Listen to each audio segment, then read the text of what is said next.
Bonjour et bienvenue sur TV Land de votre web télévision locale. Vous avez pu suivre ce matin en direct sur notre télévision locale la célèbre Feria Escapade. Et ce soir, vous pourrez assister à l'ouverture des férias dacquoises. En attendant de prendre la direction de Dax, nous ferons un retour en images sur les spectacles tauromachiques de Souston. Nous vous proposons un portrait d'un coureur des 10 km et nous verrons l'utilité du point repos, encore trop méconnu. Rares sont les férias qui ne proposent pas dans leur programmation des spectacles taurins. Souston n'a pas manqué à la tradition et c'est la corrida portugaise qui a ouvert les festivités. C'est à l'occasion des fêtes de Souston qu'a eu lieu une corrida portugaise dans ses arènes. Les stars de la soirée sont les deux cavaliers Léa Vicens et Ginis Cartagena, suivis par les toreros et les forcados.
Les coursaires ont pris possession des arènes le vendredi pour le plus grand bonheur des touristes et amateurs, petits ou grands. Ce jeudi 8 août, les arènes de Souston ont accueilli la fameuse course landaise, tradition tauromachique appartenant au patrimoine gascon. Aujourd'hui encore, elle est l'événement central des fêtes de village. De nombreux riverains ont fait le déplacement pour assister au spectacle. Parmi les protagonistes, Loïc Lapouge, un écarteur béarnais, nous a accordé quelques mots. discipline, c'est la course landaise. C'est une tradition dans les Landes. En fait, c'est un jeu très ancien qui consiste en fait à se faire lâcher dessus une vache sauvage et de la faire passer le plus près possible de ses reins. Alors il y a différentes figures pour les écarteurs, puisqu'il y a deux sortes d'acteurs en course landaise. Il y a les écarteurs et les sauteurs. Et donc le sauteur lui passe par-dessus, il a différentes figures que l'on peut voir en course landaise, c'est le saut périlleux, le saut périlleux, qui sont très appréciés sur la côte landaise. Et les écarts, il y a juste que deux sortes d'écarts, c'est les écarts extérieurs et les écarts intérieurs. Donc voilà. Donc pour ma part, j'ai été par chance 2 fois champion de France. C'est vraiment une discipline, un sport comme la pelote basque dans le Pays Basque avec la même ambiance que le Pays Basque. Et ici la course landaise, c'est vraiment l'esprit landais, l'esprit des férias. Et voilà, on a une bande de copains, ça se joue pas, ça se joue entre guillemets par équipe. Et on passe 9 mois par an ensemble. Donc on est un peu comme une famille et le but du jeu en fait c'est de gagner plusieurs trophées chacun de l'équipe pour à la fin de la saison être récompensé meilleure équipe ou meilleur acteur. Voilà tout.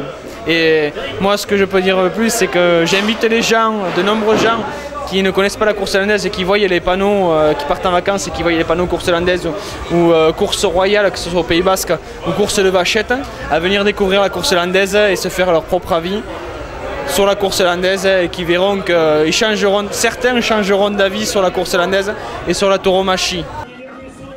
Dominique Larrier, l'enfant du village, a fortement assuré le spectacle et a reçu en récompense une tête de taureau.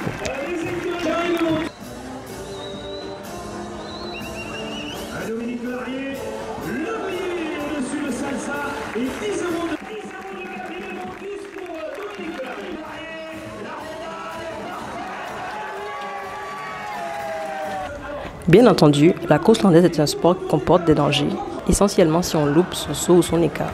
Malgré tout, les enfants se sont prêtés au jeu, quitte à se faire secouer par la vachette.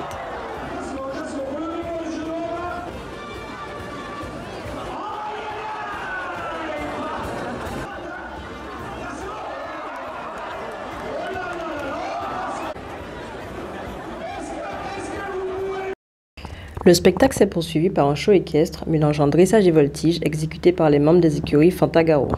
Donc nous sommes les écuries Fantagaro. Ça fait donc 15 ans qu'on a monté donc ces écuries basées sur au départ donc le spectacle. Donc au jour d'aujourd'hui on a une partie spectacle mais aussi on a une partie centre équestre. Voilà, donc aujourd'hui aux arènes de Souston on a présenté un spectacle avec un petit peu de tout, c'est-à-dire partant du dressage à la voltige cosaque, notamment aussi du travail de liberté. Donc les écuries Fantagaro étaient représentées aujourd'hui par donc Mélanie, là ici présente, mon mari Manu et moi-même Stéphanie.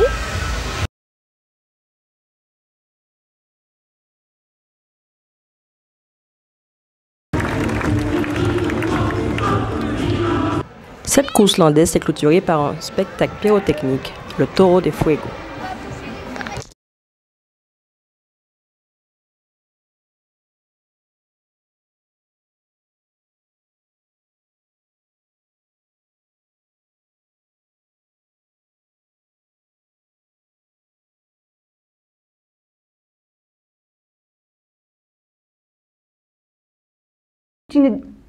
Si une défaillance vous surprenait pendant ces fêtes, un lieu pouvait vous accueillir, le point repos.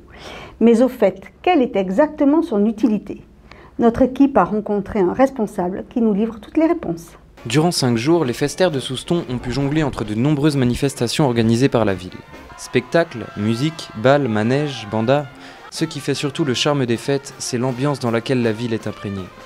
Malheureusement, cette ambiance si festive ne peut être à l'abri de quelques débordements. C'est pourquoi des lieux comme le point repos ont été mis en place. Il sert à accueillir les festaires qui en manifestent le besoin. Ça peut être des personnes qui ont besoin d'un renseignement, un renseignement sur la fête, un renseignement sur les horaires des bus, ou toute autre forme de renseignement. L'année dernière, 1000 personnes se sont présentées au point repos. 400 ont procédé à un test d'alcoolémie et la moitié d'entre eux y étaient positifs. Le point repos sert simplement à venir, dans le cadre de la fête, trouver un coin où on a la possibilité de venir, comme son nom l'indique, se reposer, même s'il n'y a pas de lit. Par contre, on va y trouver des boissons, et j'insiste bien sur ce point, non alcoolisées, c'est-à-dire des jus de fruits, du café, de l'eau. On peut même demander à grignoter des gâteaux, des biscuits, des choses de cette nature. Mais dans tous les cas, jamais d'alcool n'y est servi. Les gens qui tiennent le point de repos, ce sont bien sûr des personnes, d'abord du comité des fêtes, qui sont placées sous l'autorité d'Alexis Lotier, président du comité des fêtes. Et d'ailleurs, il chapeaute le point repos dans la mesure où le point repos rentre dans les problèmes de prévention et les problèmes de sécurité. Donc, il y a d'abord des personnes, des bénévoles plus exactement, du comité des fêtes, et il y a aussi des personnes qui sont envoyées, ce sont des volontaires qui sont envoyés donc par le procureur de la République ou son délégué dans le cadre d'une procédure alternative à des poursuites qui pourraient être exercées dans le cadre d'une infraction au code de la route. Rien d'autre que cela d'ailleurs. Autrement dit, il y a à peu près 2-3 personnes bénévoles du comité des fêtes et environ 5, selon les soirées, 5 à 7 personnes volontaires envoyées par le délégué du procureur de la République. Voilà. J'ai pu me rendre compte que au fil du temps, et depuis quelques années que je m'en occupe, cet aspect a pris de l'importance. En ce sens que les personnes viennent, en tout cas beaucoup de personnes viennent au point repos pour contrôler leur niveau d'alcoolémie et voir s'ils sont en état de pouvoir prendre le volant. Et je puis même vous dire que certaines personnes sont venues plusieurs fois dans la même soirée pour voir si effectivement leur niveau d'alcool était suffisamment bas pour pouvoir reprendre la voiture.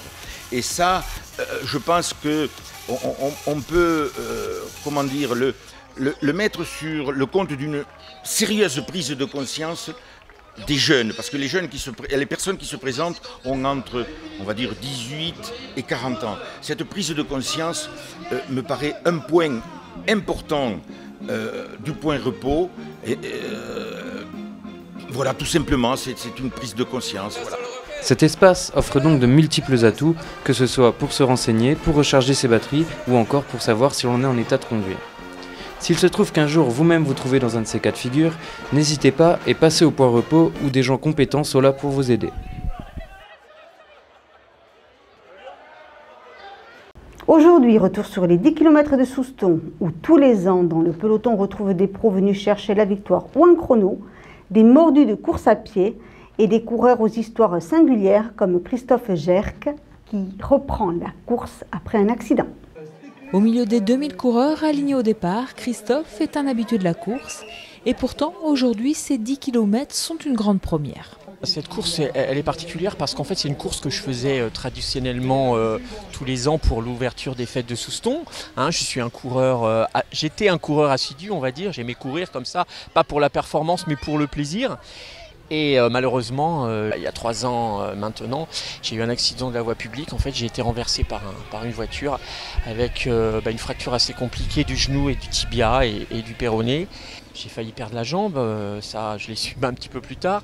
Bon, après j'ai très bien pris en charge chirurgicalement, il n'y a pas de souci. J'ai fait une super rééducation au CERS et puis maintenant, 3 ans après, j'ai dit en collaboration avec la personne avec qui je vais courir, on a décidé de refaire ça cette année, de refaire les 10 km de Souston pour essayer de faire les 10 km de Souston, c'est-à-dire de partir et d'arriver sans s'arrêter.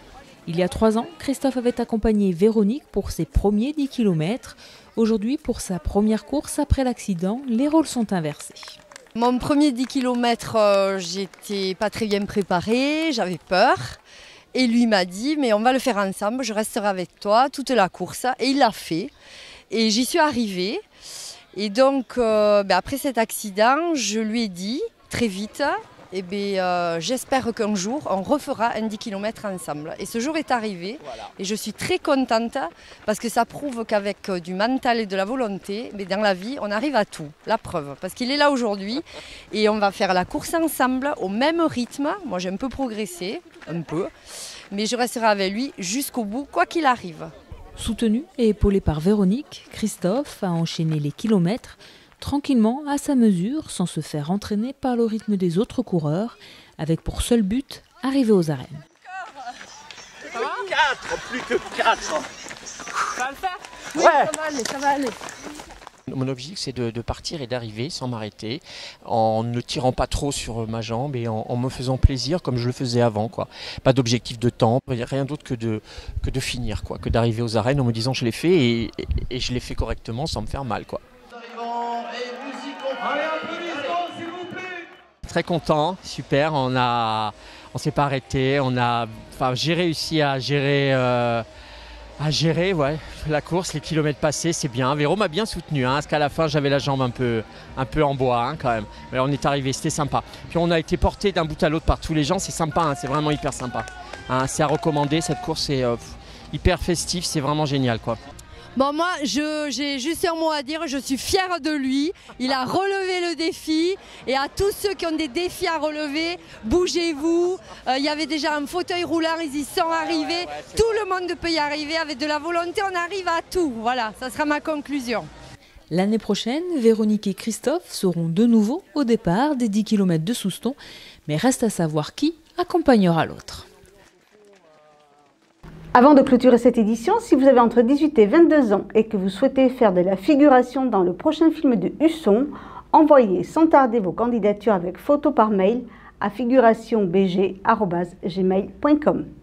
Voilà, cette édition est maintenant terminée. Je vous remercie de nous avoir suivis et je vous donne rendez-vous vendredi pour un prochain journal de TV Land, votre web télévision locale.